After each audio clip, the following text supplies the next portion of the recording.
할렐루야. 오늘도 우리의 삶에 역사하시는 하나님의 인도하심 속에 합력하여 선을 이루는 복된 날이 되시기를 바랍니다.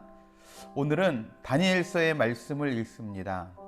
다니엘서는 에스겔서와 함께 이스라엘 백성이 바벨론 포로에 잡혀가 있으면서도 여전히 유대인의 정체성을 지키며 하나님의 뜻을 따라 살아가고 그들을 통해 그 뜻이 이루어지는 것을 잘 보여주는 말씀입니다. 에스겔이 포로기 전반기에 주의 약속의 말씀을 선포했다면 다니엘은 포로기 후반기에 소망과 용기를 주는 말씀을 선포합니다. 다니엘서의 말씀은 에스겔서의 말씀보다는 내용의 의미가 쉽게 다가오는 부분이 많지만 묵시문학의 형태의 말씀으로 정확하게 무엇을 의미하는지에 대한 불명확한 것도 있어서 아직까지 해석의 의견이 분분한 것들도 많이 있습니다. 하지만 전체적인 말씀의 내용에서 하나님의 백성으로서 어떤 삶을 살아야 하는지에 대한 큰 도전을 주는 말씀이 바로 다니엘서의 말씀입니다. 다니엘서는 크게 두 부분으로 나눌 수 있습니다. 1장서부터 6장까지는 다니엘과 세 친구가 바벨론과 페르시아에서 있었던 그런 이야기들을 기록을 합니다. 그리고 후반부에는 환상을 통한 예언의 말씀으로 7장은 네 짐승의 환상, 그리고 8장은 수량과 숫염소의 환상, 9장은 기도와 환상에 대한, 그러니까 71회에 대한 이야기가 나오고요. 10장서부터 12장까지는 이스라엘의 미래에 대한 환상의 내용들로 이제 다니엘서가 맞춰지게 됩니다. 오늘은 이 중에서 다니엘서 2장과 3장의 말씀을 통해서 다니엘과 또 다니엘의 세 친구들의 이야기들을 통해서 함께 은혜를 나누도록 하겠습니다. 느부갓네살 왕의 꿈을 해석하는 이야기인 2장의 말씀은 다니엘에 대한 너무나도 유명한 일화 중에 하나입니다. 특히 46절서부터 49절의 말씀을 보면 그 일의 결과로 왕은 다니엘에게 예물과 향품을 주면서 바벨론의 온 지방을 다스리게 하고 모든 지혜자의 어른으로, 그러니까 지도자로, 감독자로 삼는 것을 보게 됩니다. 그리고 그의 세 친구들까지도 지방을 다스리는 자가 되어지는 것을 보게 되죠. 어떻게 포로로 잡혀온 다니엘에게 그리고 그 친구들에게 이런 일이 있을 수 있겠느냐 하는 것입니다. 왕이 꿈을 꾸고 번민하기 시작합니다. 꿈의 내용이라도 알려주고 해석하라고 하면 좋겠지만 내용도 가르쳐주지 않고 그 꿈을 해석하라는 명령을 내립니다. 그 가운데 누구도 나설 수 없었고 결국 왕은 모든 지혜자를 죽이라는 명령을 내립니다. 결국 다니엘도 같은 위험에 놓이게 되었을 때 그때 근위대장 아레목에게 시간을 달라라고 이야기를 하고 다니엘이 한 일이 무엇이었습니까? 17절과 18절 말씀에 보면 바로 중보 기도를 요청하고 있습니다. 그리고 응답을 받아서 꿈을 설명합니다. 말씀 가운데 느끼는 것은 모든 것이 말 그대로 하나님의 은혜이다라는 것을 깨닫게 됩니다. 하나님의 섭리와 계획 가운데 모든 일이 되어져 감을 보게 된다는 겁니다. 1장에서 뜻을 정한 그들에게 1장 17절 말씀에 보면 하나님께서는 지혜와 지식을 주셨습니다. 1장에서도 포로로 끌려와서 모든 것이 끝난 것 같은 상황입니다. 더 이상 하나님은 그들을 보호하지 않고 그들을 떠난 것 같은 상황에서도 뜻을 정하고 하나님의 율법대로 살기로 작정했던 그들에게 하나님은 다른 사람들보다 10배나 더한 지혜와 지식과 총명함을 은혜로 베풀어 주셨습니다. 그리고 난 다음에 오늘 보는 2장에서는 왕의 꿈을 해석하지 못함으로 죽게 된 상황 가운데 그냥 임기응변이나 도망이 아닌 하나님의 백성으로서의 반응은 바로 중보기도 요청과 함께 하나님을 믿고 의지함으로 결국 왕의 꿈을 해석하게 되어집니다. 그 결과로 기도했던 세 친구와 함께 높임을 받게 되는 것이죠. 하나님은 어제나 오늘이나 영원토록 변함없는 동일하신 분이십니다. 우리에게 중요한 것은 지금 내가 어떤 상황, 어떤 환경, 어떤 문제 가운데 있느냐가 중요한 것이 아닙니다. 그 상황 속에서 우리가 어떻게 반응하느냐가 중요한 줄로 믿습니다.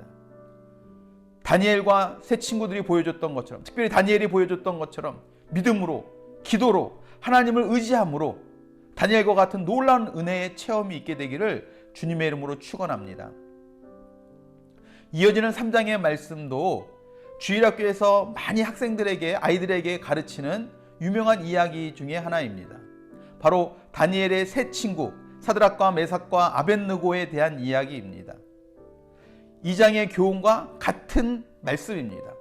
다만 2장은 다니엘의 믿음의 반응을 통한 하나님의 역사를 기록하고 있다면 3장은 세 친구들의 믿음의 반응을 통해 하나님이 높임 받으시고 또 하나님의 역사를 경험하게 된 것을 기록하고 있습니다. 2장에서 다니엘에게 엎드려 절까지 했던 그 느부갓네살 왕은 금으로 신상을 만들고 모든 사람들로 하여금 엎드려 절하게 하였습니다.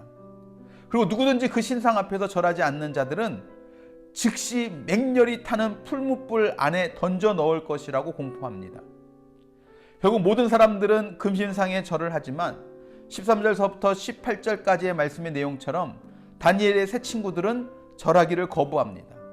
이유가 무엇이었습니까? 말씀에 보는 것처럼 하나님의 율법을 지키겠다는 것입니다.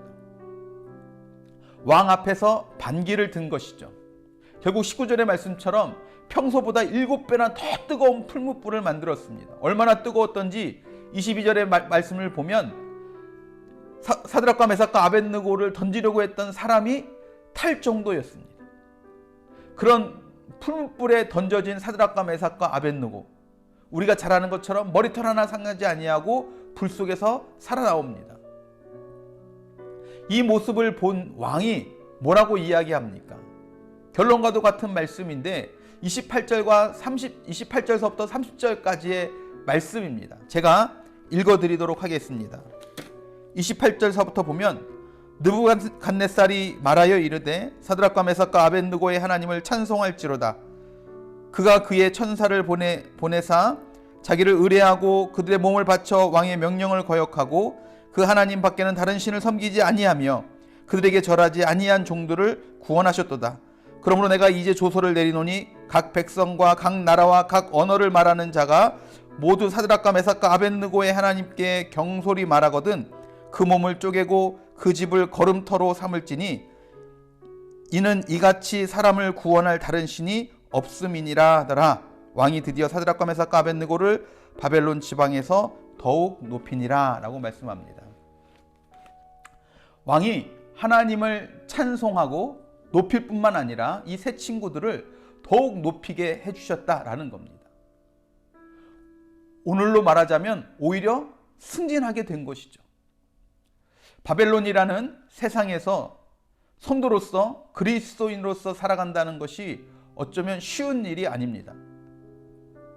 살펴봤던 2장과 3장의 내용을 보자면 우리의 생명을 위협하는 일이 있을 수도 있습니다. 편하게 어려움 없이 사는 방법은 바벨론의 문화에 동화되어서 그들과 같은 방식으로 살아가는 것이 좋은 방법처럼 보입니다. 하지만 성도에게 진짜 복은 바로 바벨론에서도 하나님의 말씀대로 사는 것임을 여러분 믿으시기 바랍니다. 당장 눈앞에서는 손해고 어려움이고 손가락질을 당하는 것 같지만 오히려 그때에, 오히려 그 자리에서 풀무불 속에서도 같이 하시고 보호해 주셨던 주님께서 우리와 함께 하시고 오히려 전화위복의 놀라운 축복으로 함께 하여 주실 줄로 믿습니다. 오직 의인은 믿음으로 말미암아 살리라는 말씀처럼 하나님의 말씀을 믿고 의지하며 행함으로 성경에 기록된 역사를 오늘도 체험하며 살아가는 저와 여러분들이 될 수 있기를 주님의 이름으로 축원합니다. 기도하시겠습니다. 사랑과 은혜가 풍성하신 주님, 오늘 다니엘서 2장과 3장 말씀에 나오는 다니엘과 그 세 친구들 사드락과 메삭과 아벳느고의 믿음의 반응의 모습들을 우리가 함께 생각해 봅니다. 환경과 상황은 그렇게 할 수 없는, 오히려 세상의 흐름을 따라가는 것이 더 안전하고 생명을 보존하는 길인 것처럼 보였지만 그럼에도 불구하고 하나님의 말씀을 붙잡고 하나님을 의지하고 믿음으로 반응했던 다니엘과 사드락과 메삭과 아벳느고에게 생각지도 못했던 하나님의 놀라운 은혜를 덧입혀 주시고 오히려 더 많은 사람들에게 높임받고 하나님의 영광을 드러냈던 모습들을 말씀을 통해서 봅니다. 바벨론의 포로로 끌려갔지만 오히려 그 안에서도 하나님의 말씀대로 살아 승리했던 그들의 모습이 오늘 이 땅을 살아가는 우리들 삶 가운데도 그대로 이루어지게 하여 주시옵소서.